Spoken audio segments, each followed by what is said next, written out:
नमस्कार दोस्तों, मेरा नाम कृष्णा प्रजापति है। मैं आपको एक कॉन्टैक्टर की होल्डिंग के बारे में बताऊंगा।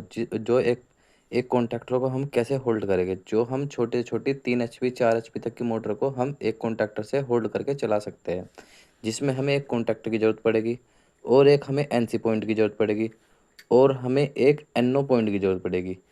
इसके अलावा हमें और इस पे एक ओवरलोड रिले की जो लगती है उसकी भी ज़रूरत पड़ेगी, जो हमारे ओवरलोड करंट होने पर प्रोटेक्शन देगी और एक फेज डिसबैलेंस होने पर भी प्रोटेक्शन देगी।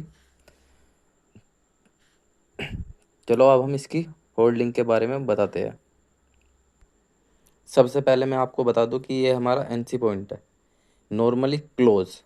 यह हमारे सर्किट को जोड़े रखता है, जिसमें हम फेज वायर यहाँ पे लगाएंगे और आउटपुट हमारी यहाँ पर निकलेगी। जो हमारी आउटपुट लगी रहेगी, जैसे ही हमारी आउटपुट इसमें लगी रहेगी, जैसे ही हम इस बटन को पुश करेंगे तो हमारी सप्लाई हट जाएगी, जो हमारा सर्किट जुड़ेगा नहीं। ये हमारा NO पॉइंट है, इसको बोलता है नॉर्मली ओपन। ये हमारा सर्किट को ओपन रखता है। जैसे ही हम इसे ऐसे पुश दबाएंगे तो ये हमारे सर्किट को जोड़ेगा, जैसे ही हमें छोड़ देगा तो ये हमारे सर्किट को ओपन कर देगा। चलो अब हम इसकी होल्डिंग करते हैं। सबसे पहले हम इसमें एक वायर लेंगे, जो हम NC पॉइंट के एक टर्मिनल पर लगाएंगे। ये हमने NC पॉइंट के एक टर्मिनल पर एक वायर लगा लिया है और दूसरे टर्मिनल पर इसको निकाल दिया है। और हम इस दूसरे टर्मिनल को NC पॉइंट के एक टर्मिनल में लगाएंगे, जो हम 3 नंबर, वो हमारा 3 नंबर कहलाएगा। यह हमने NO पॉइंट के 3 टर्मिनल पर लगा लिया है। जैसे ही हम इसमें इसकी सप्लाई यहाँ से यहाँ पर आएगी और ऐसे जाएगी और यहाँ पे आएगी, जैसे ही हम इस बटन को ऐसे दबाएंगे तो हमारी सप्लाई 4 नंबर पर लगेगी। और 4 नंबर पर हमने ये वायर लगा चुके हैं। इस 4 नंबर के वायर को हम कॉन्टैक्टर के कोयल के एक 2 टर्मिनल पर लगाएंगे। ये हमने कॉन्टैक्टर के 2 टर्मिनल पर लगा दिया, यानी A2 टर्मिनल पर लगा, कोयल के A2 टर्मिनल पर लगा दिया। और ये हमारा A1 जो टर्मिनल है, इस पर हम सर्किट का न्यूट्रल पॉइंट देंगे। अब हम इन अब हम इन पॉइंटों का रिएक्शन देखते हैं कॉन्टैक्टर पर क्या पड़ता है। सप्लाई को लगाने के लिए हम 5 एम्पियर का ये 2 पॉइंट प्लग लेंगे, जिससे हम सप्लाई को जोड़ेंगे। ये देखें, हमने सप्लाई को जोड़ दिया है कॉन्टैक्टर से। ये हमारा फेज वायर है, जो ये हमारा न्यूट्रल वायर है, जो ये हमारे कॉन्टैक्टर के A1 टर्मिनल पर लग चुका है।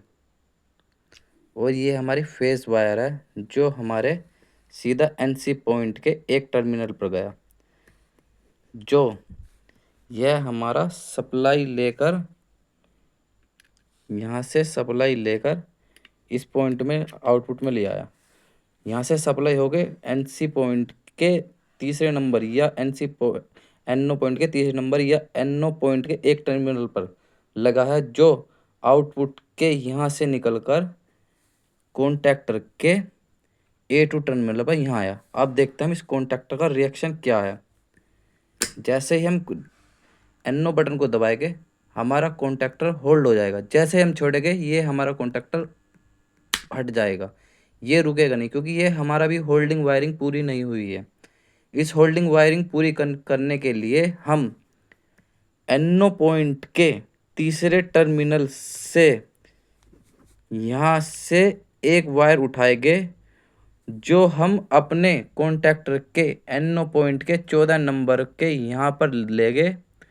और यहाँ से जैसे ही हम पुश बटन को दबाएंगे तो ये हमारा कॉन्टैक्टर होल्ड होकर मैग्नेट फील्ड जनरेट करके ये हमारा यहाँ पर 14 नंबर से 13 नंबर को सप्लाई मिलके ये हमारे कॉन्टैक्टर को होल्ड करके रखेगा। अब हम इसे होल्ड करने के लिए यह हम NO पॉइंट से तार को लगाते हैं। यह हमने NO पॉइंट के तीसरे नंबर से वायर लिया, जो अब हम NO पॉइंट के 14 नंबर पर लगाएंगे, यानी कि एक NO पॉइंट पर लगाएंगे। यह वायर हम इस पर ले गए 14 नंबर पे, और 14 नंबर से ही जैसे ही हम इस स्विच को कमांड देंगे ये हमारा कॉन्टैक्टर होल्ड हो जाएगा। होल्ड होने के बाद जैसे ही यह होल्ड होगा इसके अंदर मैग्नेट फील्ड बनेगा। मैग्नेट फील्ड बनते ही यह वायर ऐसे सप्लाई ला के NO पॉइंट से इस सप्लाई को यहाँ पर A2 टर्मिनल को होल्ड रखेगा, जो हमारे कॉन्टैक्टर को होल्ड बनाए रखेगा। चलो अब हम इसे होल्ड वायर को लगाते हैं और कॉन्टैक्टर को होल्ड करके देखते हैं। ये वायर हमने यहाँ से यहाँ लगा दिया। अब हम इस कॉन्टैक्टर को होल्ड करके देखते हैं कि अब हमारा कॉन्टैक्टर होल्ड होता है या नहीं। ये जैसे हमने दबाया हमारा कॉन्टैक्टर होल्ड हो गया। हमारा कॉन्टैक्टर अच्छी तरह काम कर रहा है। अब हम इसे बंद करके देखते हैं कॉन्टैक्टर को। ये हमारा कॉन्टैक्टर बंद भी हो गया है। ये हमारे कॉन्टैक्टर की सबसे आसान होल्डिंग है। केवल 3 तारों की होल्डिंग है। इससे आसान कोई भी होल्डिंग नहीं होगी। ये हमने ऑन किया, ये हमने ऑफ किया, ये हमने ऑन किया, ये हमने ऑफ किया। इससे अगली वीडियो में मैं आपको कॉन्टैक्टर के ऑन होने पर इंडिकेशन और ऑफ होने पर इंडिकेशन की वीडियो बना के डालूंगा। और इस कॉन्टैक्टर की होल्डिंग का मैं एक डायग्राम भी बना के डालूंगा, जिससे आप उस डायग्राम को देखकर किसी भी कॉन्टैक्टर की होल्डिंग कर सकते हैं।